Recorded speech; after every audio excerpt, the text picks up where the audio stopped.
Hey, what's up, everybody? Thanks for tuning in to the Island Vypra. I have two newer figures here that I haven't gotten to make a video on yet. I have the Python Patrol Cobra Vypra. This is actually a character, not a troop builder.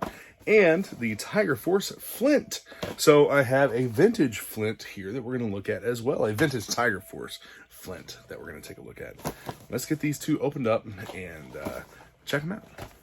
The original O-ring Tiger Force Flint in comparison to the classified Tiger Force Flint looks similar. It's not nearly exact, which I'm perfectly fine with.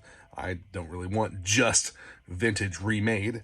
But this figure and the original figure came with a shotgun, a pistol gripped shotgun, and a backpack. Those were the accessories.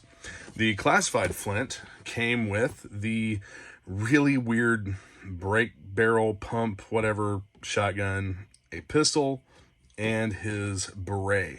And you can see on the figure you have the thigh holster, the same web gear, and the Tiger Force figure has additional sheath for the kukri style knife. And I'll give you a close-up of the kukri style knife. So he does come with more accessories than the first classified Flint came with. Nice metallic silver on the blade. Get that dropped right down here into the sheath. I like the fact that they included extra accessories, some jungle type accessories. So this actually came out of the package really straight. And it's the same, I believe it's the same rifle that Recondo came with. Really straight in comparison. I mean, it's not perfect, but it looks considerably better than what a lot of them have coming out of the bags. Actually, I think that magazine's in backwards. Goes in either way, but maybe it's not. There we go. Here's the wonky breakdown shotgun, which is pretty straight as well. I'm happy to see that these aren't like super gummy. They're still flexible, but they're not the gummiest accessories that I've seen for classified. And he does have that that pistol here, same pistol, which will go right here in the thigh holster. Interestingly enough, the beret is actually molded in that green color, the same as his web gear and holster and sheath, and then painted with the brown. The brown to match his shirt. Now, one big difference that you'll notice right off the bat with this figure's head, that's a really good fit over his hair. One of the main differences you'll see here is the face paint. That is almost like a Native American war paint. It looks very similar to the Action Force Warpath Eclipse figure's face paint. But he's not the first figure to have face paint. It's a neat addition that kind of helps blend in with the tiger striped shirt. I would assume that the front of the shirt doesn't have any stripe paint apps because it's covered by the web gear. On the back, you have the stripes up here at the top, but that's probably all that they did on this figure. The original Tiger Force Flint did not have the face paint. So let's go ahead and get that beret on him here. That's how he's going to be displayed. Overall, the figure feels great. All the joints are good. Color differentiation in the elbows, not present on this figure. The pins are a little bit different color, but they did a good job color matching the elbow joints. Everything else feels really good. Overall, pretty happy with it. Let's take another look at some of the color differences between Tiger Force and the regular classified Flint. The green is a little bit brighter. It's the same mold, just the change in color. I like it. But again, Tiger Force was my thing as a kid. I never had most of the figures from the Tiger Force line when I was growing up. the figures they were based on. All the Tiger Force figures are repaints except for 1 or 2, I believe. But like the original Duke, the original Flint, I didn't have those as a kid. I was not really old enough when they came out to have had them. So what I got was Python Patrol and Tiger Force. And how does this go? I think it goes up like this.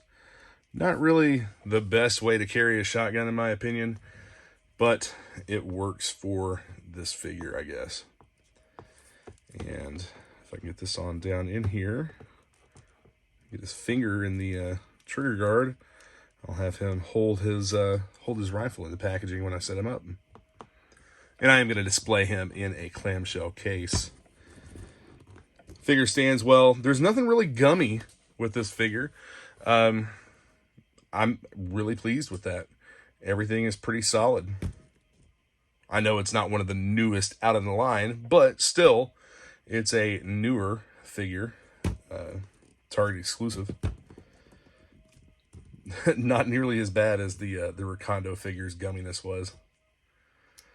The figures overall have been pretty good, in my opinion. Unlike some of the Marvel Legends stuff where everything is just super soft and gummy, and you don't get the accessories you get with GiJoe. All right, let's move on to Vypra. One thing that I want to mention with Flint is the box art on the packaging. There's little Easter eggs here and there all over most of these figures, and in this one, there's a lot of speculation that this is a Transformers reference and that the Dodge Viper in the background is a Transformer. Also, there really isn't much else on this on these boxes. We will be returning to the window boxes, and I think that I'm going to do something display-wise with these. I'm not quite sure what, but I'm not throwing them away. Box art for Vypra appears to be a very similar or same background as that for Flint. You have this pyramid here in the background, a South American jungle scene, except hers is at nighttime, whereas Flint appears to be in the daytime. Not really much else on the box. These QR codes just take you to the Hasbro website. I wish, what would be really cool is if this QR code would take you to a bio for the figure in whatever language you choose. On the back of the box, you have all the accessories she comes with. It's all basically Storm Shadow's accessories. It's the quiver, the sheaths, and you have the bow and the single arrow and the 2 swords. These are all accessories from the retro Storm Shadow figure and the classified Storm Shadow figure that came out later on that also looked almost identical to the retro figure. This figure is a repaint, and one that I was actually very much excited for because it is a character. It's not just a random troop builder. It's a Cobra character. Vypra came out in, I believe, 1998 with a variant of the Stinger, I think. I might have a couple of these facts wrong. I would have to look. But she was a repaint of Jinx. And this is a repaint of the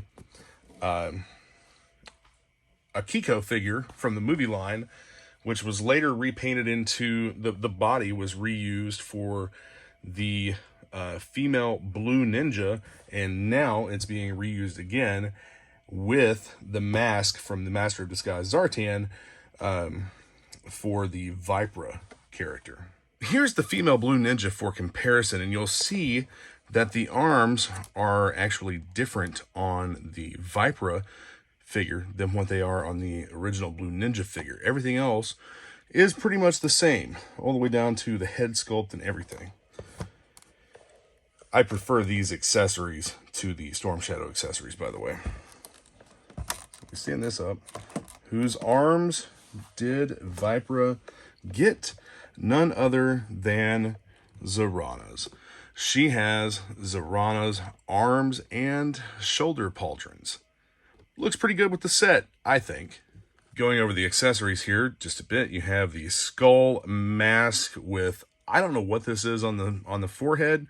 Kind of cool though, and it's more of a gray tone than the white or bone color of the Master of Disguise mask. And of course, you have these two swords here. The arrow with a little bit of gold paint on the fletching. And then the bow, pretty wonky, not the worst. I've seen some people pull these out of the package and just have them completely in a circular form. But everything attaches to the backpack here, I think. At least it should. Turn it around, right? There we go. And then you have the arrow that drops in right here. Of course, this will fit on the figure's back in the backpack hole, the peg hole. The sword's in right.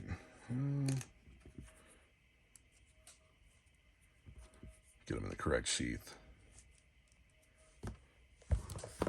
Okay. And the mask on the figure.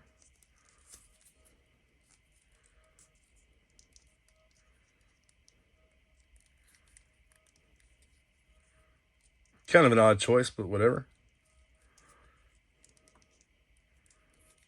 Get it to fit on there. There we go. I dig it. I think it looks cool. And of course, got to fit that backpack on. Like so. Now the box art actually shows this being opposite of this, but that's not how it goes onto the figure. The box art had it positioned like this, and if you try to put it on like that, so the backpack's a little bit soft, the quiver, the post is a little bit soft. I mean, let's see if I can get this back on there.